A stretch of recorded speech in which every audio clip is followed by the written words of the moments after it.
अस्सलामुअलैकुम दोस्तों और साथियों, उम्मीद है आप लोग खैरियत से होंगे। आज है 23 अप्रैल 2021 और गुज़िश्ता 24 घंटे में पाकिस्तान में जो कोरोना के नए केसेस आए हैं उनकी तादाद है 5870 और जो लोग अपनी जान से गए हैं कोरोना के बायस गुज़िश्ता 24 घंटे में उनकी तादाद है 144। और पाकिस्तान में जो पॉजिटिविटी यानी मुस्बत केसेस की जो शरह रही है वो है 10% से ज़्यादा। अभी एक बड़ी खबर जो पाकिस्तान में आज आई है वो ये है कि पाकिस्तान में जो चाइना की वैक्सीन है साइनोवैक कंपनी ने जो बनाई थी कोरोना वैक, तो वो उसकी जो 5 लाख डोजेज हैं वो पाकिस्तान पहुंच गई हैं।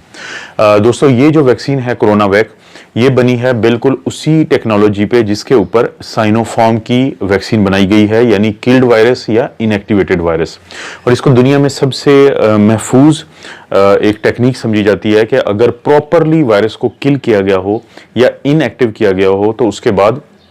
ये महफूज तरीन जो वैक्सीन की टेक्नोलॉजी है, जो इससे पहले polio virus, hepatitis A virus और जो रेबीज वायरस होती है उसके अंदर तकरीबन 100 साल से इस्तेमाल हो रही है। लेकिन प्रॉब्लम ये हो रहा है कि पाकिस्तान में अभी जैसे कि ये 5 लाख की डोजेज पहुंची हैं, ये भी 2 डोज लगती हैं लोगों को, यानी 5 लाख का मतलब है कि ये लगेंगी 2.5 लाख लोगों को, यानी 22 करोड़ की हमारी आबादी है और उनमें से 2.5 लाख लोगों के लिए ये वैक्सीन जो है ये आज आई है पाकिस्तान में। और इसको रिसीव किया गया है नूर खान जो बेस एयर बेस है इस्लामाबाद में, वहां पे। अब बदकिस्मती से अगरचे पाकिस्तान में 3 वैक्सीन हैं कि जिनका इस्तेमाल शुरू हो चुका है और ये चौथी वैक्सीन बन जाएगी, जिसमें टॉप पे है साइनोफार्म, दूसरे नंबर पे फिर आती है स्पुतनिक वी और एक है कैनसाइनो जो कि चाइना की ही वैक्सीन है। अब इसमें जो साइनोफार्म है वो इनएक्टिव वैक्सीन है, लेकिन कैनसाइनो और स्पुतनिक वी की टेक्नोलॉजी है एडिनो वायरस की। लेकिन बदकिस्मती से देखा यह गया है कि जैसे ही पाकिस्तान में प्राइवेटली वैक्सीन आई है उसका इस्तेमाल शुरू हुआ है, बहुत सारे लोग एक्साइट हुए हैं, बहुत सारे लोग खुश हुए हैं और उन्होंने अपनी मर्जी से और रजिस्ट्रेशन करवा के तो वैक्सीन लगवाना शुरू की है। तो कुछ ही दिनों के बाद गवर्नमेंट ने उन प्राइवेट कंपनीज के लिए कि जिसकी वजह से अभी ये जो इंपोर्ट है इन वैक्सीन्स की पाकिस्तान में ये अभी रुकी हुई है। और इसका शायद जो हमें बात समझ आती है कि उसकी बहुत बड़ी वजह ये है कि क्योंकि पाकिस्तान जैसे मुल्कों में जहां पे एक छोटी सी सड़क, तो शायद वहां पे ये मुमकिन नहीं है हुकूमत के लिए कि उस चीज को तस्लीम करे कि वैक्सीन जैसी चीज जो लोगों को इतनी ज्यादा जरूरी है, जो इस वक्त जब मैं आपसे बात कर रहा हूं, तो वो जो वैक्सीन है वो प्राइवेट कंपनीज अगर लाएंगे, लोग पैसे देके लगवा लेंगे, तो उसमें शायद हुकूमत, इसीलिए वो जो पाकिस्तान में एक किरदार रहा है इस तरह के कामों में कि अवाम के फायदे की जो कोई भी चीज हो उसमें रोड़े अटकाना है, उन्होंने यही कोई कीमतों का प्रॉब्लम करके या जैसे भी है इन कंपनीज के लिए प्रॉब्लम बनाया। क्योंकि देखें दोस्तों, पाकिस्तान में हमेशा से एक ऐसा तबका मौजूद रहेगा जो अपने और अपने प्यारों के लिए पैसे खर्च करके ये वैक्सीन लगवाना चाहेगा और ये उनका बुनियादी हक है। क्योंकि अगर खुदा ना खास्ता उनका वही प्यारा बीमार होता है, हॉस्पिटल्स में जाता है, तो वहां पे भी उनके लाखों जो हैं और करोड़ों तक उनके पैसे जो हैं वो लग सकते हैं। तो क्यों ना 12,000, 13,000 या 15,000 दे के 2 डोजेज लगवाई जाएं जिससे उनको प्रोटेक्शन मिलेगी। लेकिन उम्मीद है कि जो हुकूमत है और इसके जो करता धरता है, जो 1% लोगों के फायदे की का भी अगर वो सोचेंगे तो वो उस अलमिया से बच जाएंगे जिससे इंडिया अब गुजर रहा है। वहां पे भी दोस्तों यही हुआ कि उनकी हुकूमत और उनके जो जितने भी एडमिनिस्ट्रेशन के लोग हैं उनकी नाअहली की वजह से जनवरी और फरवरी में लोगों को मुकम्मल इजाजत दी गई कि चाहे वो मजहबी त्यौहार हो, सियासी जलसा हो या किसी भी किस्म की मार्केट में जाना हो, तो उनमें किसी किस्म की रोक टोक नहीं थी। क्योंकि जिन लोगों ने ये फैसला करना था, ये उनका जो शॉर्ट साइटेडनेस थी वो नहीं देख पाए इस बात को कि ये कल उनको कितने बड़े मसाइल का सामना करना पड़ सकता है। और यही हुआ दोस्तों कि अब अगर आप देखें तो इंडिया में आज के रोज 3.25 लाख केसेस एक दिन में हुए और 2,000 से ज्यादा जो है एक दिन में अमवात हो रही हैं। इंडियंस के लिए ऑक्सीजन खत्म हो चुकी है, उनमें से अक्सर लोग जो हैं ऑक्सीजन ना मिलने की वजह से वो जो है जान से जा रहे हैं। और मैं आप दोस्तों को अपने मेन चैनल पे अक्सर एक बात करता हूं कि लोग जो हैं वो इसलिए नहीं कोरोना वायरस से मरते या मरेंगे खुदा न खास्ता कि कोई बहुत ज़्यादा ख़तरनाक स्ट्रेन आएगी, बल्कि जब कोई ऐसी स्ट्रेन आती है जो बहुत तेज़ी से फैलती है तो एक वक्त में जब बहुत ज़्यादा मरीज जाते हैं हॉस्पिटल्स के अंदर तो उसके बाद वहाँ पे इतना दबाव पड़ता है इंफ्रास्ट्रक्चर पे कि वो उनको नहीं संभाल पाता और इससे अमवात होती हैं। मैं आपको मिसाल देता हूं कि दिसंबर में यानी नवंबर दिसंबर में जो NHS है, नेशनल हेल्थ सर्विसेज हैं, बरतानिया का ये एक जो तिब का इदारा है, तो उन्होंने अपनी गवर्नमेंट को वार्न किया, खबरदार किया कि अगर अभी आपने स्टेप ना उठाया तो हमारा जो NHS का सिस्टम है ये बहुत ज़्यादा मरीजों को नहीं ले पाएगा और ये सिस्टम बैठ जाएगा और उसकी वजह से खुदा न खासा बहुत सारी अमवात होंगी। तो फौरी तौर पे बरतानिया ने 2 एक्शन लिए। तो पहले तो वो सारा जो मुल्क है वो लॉकडाउन में चला गया और 8 दिसंबर 2020 को बरतानिया दुनिया का पहला मुल्क बन गया कि जिसने मैस लेवल पे वैक्सीनेशन के अमल का आगाज़ किया। आज अगर आप गौर करें तो वो मुल्क अपने आप को लॉकडाउन से बाहर निकल रहा है और वहाँ पे जो शरह अमवात भी कम है, वहाँ पे जो केसेस हैं वो बहुत कम हो गए हैं, तकरीबन 3000 पर डे। और किसी वक्त में ये 40,000 केसेस पर डे थे या 50,000 केसेस पर डे थे जिस वक्त ये फैसला होने जा रहा था। लेकिन फ़र्ज़ करें अगर बरतानिया वो ये फैसला ना करता उस वक्त में तो आज बरतानिया के हालात बिल्कुल इंडिया जैसे होते कि जहाँ पे एक बेड के ऊपर 2 मरीज़ हैं, घरों से लोग आते हैं ऑक्सीजन के लिए और वो हॉस्पिटल्स के कॉरिडोर्स में जान दे देते हैं, एम्बुलेंसेस में जान दे देते हैं, वो बाहर गाड़ियों में जान दे देते हैं क्योंकि उनके मरीजों के लिए ऑक्सीजन नहीं मौजूद है। तो अगर इंशाल्लाह पाकिस्तान ने भी इस सूरत हाल से बचना है तो ज़रूर बचना है, तो उसमें 2 चीज़ें बहुत इंपॉर्टेंट है। चाहिए थोड़ा सा सिर्फ एक हैं वो पाकिस्तानियों को इंसान के तौर पे समझें सिर्फ एक दफ़ा और फिर वो ये मेजर्स लें, क्योंकि हर देखें लॉकडाउन होना चाहिए और आज NCOC का इजलास भी है जिसके नतीजे में हो सकता है कि फैसला किया जाए कि जो लॉकडाउन की तरफ जाया जाए। लेकिन उससे भी कहीं ज़्यादा ज़रूरी है कि वो वैक्सीनेशंस को एक हंगामी बुनियादों पर चलाएं। आपको एक मिसाल देता हूं कि ये अगर आप अमेरिका की कर्व देखें तो आपको इसमें 2 तब्दीलियां नजर आती हैं। जनवरी तक वहां पे एक ऐसा शख्स गवर्नमेंट है उसकी तरह ये सोचता था कि ये वायरस खुद ही चला जाएगा और उनकी कर्व का अंदाजा करें कि वो कहां पे पहुंची हुई थी। इस कर्व का मतलब ये सिर्फ लाइनें नहीं है बल्कि ये इंसानों की तकलीफें हैं, ये इंसानों का जान से जाना है। फिर वहां पे एक ऐसा प्रेसिडेंट आता है जो बिल्कुल साइंटिफिकली सोचता है, जो कॉज एंड इफेक्ट पे यकीन रखता है। कॉज एंड इफेक्ट का क्या मतलब है कि अगर हम ऐसे करेंगे तो ये रिजल्ट निकलेगा और अगर हम ऐसे करेंगे तो ये रिजल्ट निकलेगा। तो उन्होंने क्या किया कि उन्होंने पूरे मुल्क में मास्क को 100% लागू करने की कोशिश की और साथ ही वैक्सीनेशन की स्पीड को बहुत ज्यादा बढ़ा दिया। और अब आप गौर करें इनकी कर्व पे कि उस शख्स के आने के बाद उनकी कर्व जो है बहुत ज्यादा बेहतर हुई। और एक और मुल्क जिसका मैं अक्सर जिक्र करता हूं कि वो इजराइल है कि जिसने अपने मुल्क में दुनिया में सबसे ज्यादा तेजी से वैक्सीन लगाई और उसके बाद अगर आप गौर करते हैं तो 90 लाख की आबादी में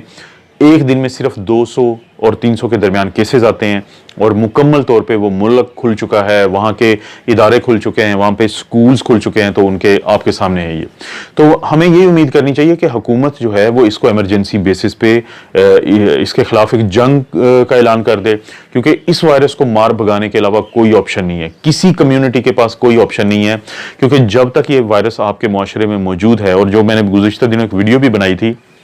मैंने कहा था कि ये वायरस जो है ये छोटे जो ड्रॉपलेट्स होते हैं जिसको हम एरोसोल कहते हैं, उनके अंदर रहते हुए ये फ्लोट करता है कुछ देर के लिए। तो आपको हर सूरत अपने मुआशरे से जान छुड़ानी होगी इस वायरस से, क्योंकि नहीं छुड़ाएंगे तो ये आपके बच्चों के लिए भी खतरनाक बन सकता है, ये आपके बड़ों के लिए भी खतरनाक बन सकता है, ये आपके बुजुर्गों के लिए भी खतरनाक बन सकता है, ये हामला खवातीन के लिए भी खतरनाक बन सकता है, ये आपके कारोबार, आपके स्कूल्स, आपके बाकी जितने भी इदारे हैं ये सब के लिए खतरनाक बन सकता है। इसलिए बहुत ज़रूरी है कि पाकिस्तान की हुकूमत इसको हर सूरत सीरियस ले, और सीरियस से मुराद होता है कि एक्शन के पॉइंट ऑफ व्यू से सीरियस ले, और उसमें वैक्सीनेशन का सबसे बड़ा अमल है। जब तक गवर्नमेंट के लोग ये नहीं समझेंगे कि वैक्सीनेशन एक बुनियाद बनेगी इस पूरे पैंडेमिक से निकलने की, और अगर खुदा न खास्ता इस वायरस को ज़्यादा टाइम देंगे आप अपने लोगों में रहने का, तो फिर म्यूटेशंस और वेरिएंट्स और ये सब होने के भी चांसेस हैं। इस वीडियो में मैंने जो जिक्र करना था वो मैं बता देता हूँ कि बहुत सारे लोगों के ज़हन में कुछ सवाल आता है, पूरी दुनिया की तरह पाकिस्तानियों के भी, कि क्या ज़रूरी है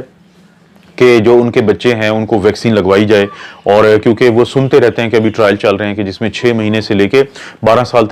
तक के बच्चों में वैक्सीन के ट्रायल हो रहे हैं, लेकिन 12 साल से लेकर 15 साल के बच्चों का ट्रायल पहले ही मुकम्मल हो चुका है, कामयाब हो चुका है, क्योंकि फाइजर ने किया था 2600 के करीब बच्चों में, और उनमें से जितनों को वैक्सीन लगी थी तो उनमें से किसी एक को भी इन्फेक्शन नहीं हुई। लेकिन उसके मुकाबले में वो ग्रुप जिसको वैक्सीन नहीं दी गई थी, उनमें से तकरीबन 18 जो बच्चे थे उनको इन्फेक्शन हुई। जो लोग ये कहते हैं कि बच्चों को वैक्सीन लगनी चाहिए, उसमें 2-3 बड़े आर्ग्यूमेंट है। एक तो आर्ग्यूमेंट ये है कि एक बीमारी होती है जिसको कहते हैं मल्टी सिस्टम इन्फ्लेमेटरी सिंड्रोम, जो बच्चों में होती है, उसको हम ये जो एब्रीविएशन MIS/C कहते हैं, यानी चिल्ड्रन के लिए।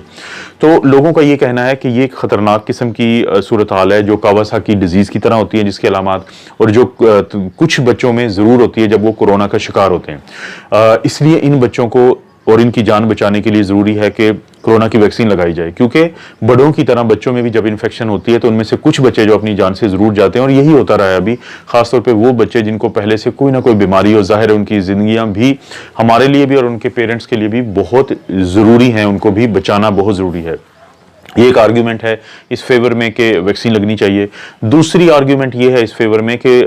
लोग कहते हैं कि देखें, फ्लू से हर साल दुनिया में कुछ बच्चे जो हैं वो चले जाते हैं, अपनी जान से हाथ धो बैठते हैं, लेकिन फिर हम बच्चों को वैक्सीन लगाते हैं फ्लू की, जिसकी वजह से इस चीज़ में काफ़ी कमी आती है। तो वो ये लोग कहते हैं कि अगर वैक्सीन जो है वो फ्लू में लगाई जा सकती है बच्चों की जान बचाने के लिए, तो फिर हम कोरोना के से बचाव के लिए बच्चों को क्यों नहीं लगा सकते। तो ये भी आर्ग्यूमेंट काफ़ी वैलिड है। लेकिन वो लोग जो अगेंस्ट है, जो नहीं चाहते कि बच्चों को वैक्सीन लगाई जाए, तो उनके भी कुछ पॉइंट्स हैं। उनका एक बहुत बड़ा पॉइंट ये है कि ये जो वैक्सीन पूरी दुनिया में अभी इस्तेमाल हो रही है, ये है इमरजेंसी यूज ऑथराइजेशन के कानून के तहत। ये बड़ी इंपॉर्टेंट पॉइंट है समझने के लिए कि इमरजेंसी यूज ऑथराइजेशन का मतलब ये है कि अभी मुकम्मल अप्रूवल नहीं मिली किसी भी दवाई को या वैक्सीन को। तो जब इमरजेंसी यूज का मतलब है कि चाहे एविडेंस कम ही हो फायदे की, लेकिन फिर भी इस्तेमाल करना जरूरी है क्योंकि हालात ऐसे हैं। तो ये लोग कहते हैं कि क्योंकि बच्चों में जो शरह अमवात है वो बड़ों की निस्बत इंतहाई कम है,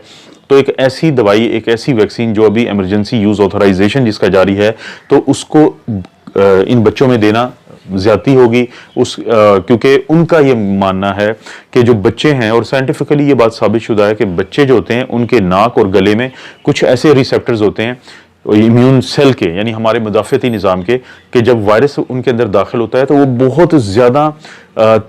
मजबूती से रिस्पॉन्ड करते हैं, बहुत तेज़ी से रिस्पॉन्ड करते हैं, और वायरस को मौका नहीं देते कि उनके अंदर रहे या उनके अंदर ज़्यादा देर तक उनको प्रॉब्लम करे। और यही वजह है कि दुनिया में जो बच्चों की परसेंटेज है मुतासर होने की वो बहुत कम है।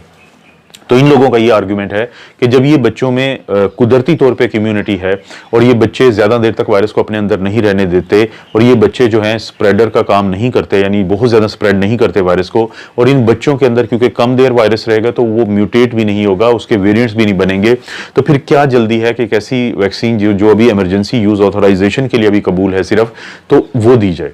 तो ये उनका आर्गुमेंट है। दूसरा फिर उनका आर्गुमेंट है कि अगर वो इजराइल की मिसाल देते हैं कि जहां पे सिर्फ बड़ों को, यानी 16 साल से ज़ायद उम्र के जो लोग हैं उनको वैक्सीन लगाई गई, उसके बाद उन्होंने फरवरी के बाद से अपने मुल्क को खोलना शुरू किया, उन्होंने मुकम्मल तौर पर, यानी दिसंबर में उन्होंने स्टार्ट किया, दिसंबर, जनवरी और फरवरी के मिड तक आने के बाद उन्होंने आहिस्ता आहिस्ता अपने मुल्क को खोलना शुरू किया। अभी वहाँ पे स्कूल्स भी खुले हैं, वहाँ पे इदारे भी खुले हैं, वहाँ पे मास्क भी लोग नहीं पहनते, लेकिन इसके बावजूद बाकी लोगों की तरह बच्चों में भी इन्फेक्शन का रेट बहुत कम है वहाँ पे। तो इन लोगों का यह आर्गुमेंट है कि अगर आप सिर्फ बड़ों को ही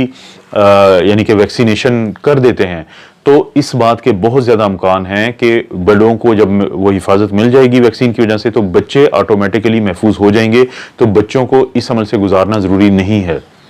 और वैसे भी अगर देखा जाए तो दो जो कैटेगरीज हैं किसी भी मुआशरे की, एक प्रेग्नेंट खवातीन और एक जो बच्चे हैं, इन दोनों के साथ ये ज्यादती समझी जा रही है पूरी दुनिया में कि ना तो इनको ट्रायल में शुरू में शामिल किया गया और अब ये बातें की जा रही हैं कि इनको वैक्सीन लगानी चाहिए। तो उनका ये कहना है कि इस तरह से हो सकता है कि आने वाले दिनों में बाद में नुकसान भी हो सकता है, और ये बड़ा इंपॉर्टेंट पॉइंट है। तो दोस्तों, अगर इस तमाम चीज़ को हम देखें तो हमें ये समझ आती है कि बच्चों को वैक्सीन लगाने में जल्दी नहीं करनी चाहिए। बेहतर यही है कि पहले सबसे ज़्यादा उम्र के लोग, फिर उसके बाद से उनसे कम उम्र के लोग लोग और फिर जो जवान हैं सारे, उनको वैक्सीनेट कर दिया जाए। और वैसे भी साइंटिफिकली ये बात काफ़ी हद तक अब प्रूवन है कि अगर आप 18 साल से ज़्यादा उम्र के लोगों को वैक्सीन लगा देंगे तो चांसेस यही हैं कि आपको किसी और को वैक्सीन नहीं लगानी पड़ेगी, क्योंकि इन्फेक्शन का रेट बहुत ड्रॉप हो जाएगा यंग लोगों को वैक्सीन लगाने की वजह से, और डेथ का रेट बहुत कम हो जाएगा 40-50 साल से ज़्यादा उम्र के लोगों को वैक्सीन लगाने से। और ये दो फैक्टर इस हक में जाते हैं कि बच्चों को बहुत जल्द वैक्सीन नहीं लगानी चाहिए, बल्कि अभी वेट करना चाहिए। और अगर हम बहुत ज़्यादा वैक्सीन की बात करेंगे कि बच्चों को वैक्सीन लगना ज़रूरी है, तो शायद स्कूल्स खुलने में भी प्रॉब्लम हो, क्योंकि इजराइल ने यही किया है कि उन्होंने स्कूल्स खोले हैं वैक्सीन लगाए बगैर, और वहाँ पे अभी केसेस की तादाद बच्चों में ना होने के बराबर है। दोस्तों, ये थी आज की अपडेट। कोशिश होगी कि मैं आप लोगों को जब भी कोई अहम अपडेट आती है, कोई अच्छी खबर आती है, कोई डिटेल में कोई बात आपको बताने वाली आती है, तो मैं आप लोगों को ज़रूर बताऊं। आप अपना और अपनी फैमिली का ख्याल रखें। अल्लाह ताला आपको और आपकी फैमिली को हर किस्म की बुराई, बीमारी और आजमाइश से महफूज रखे।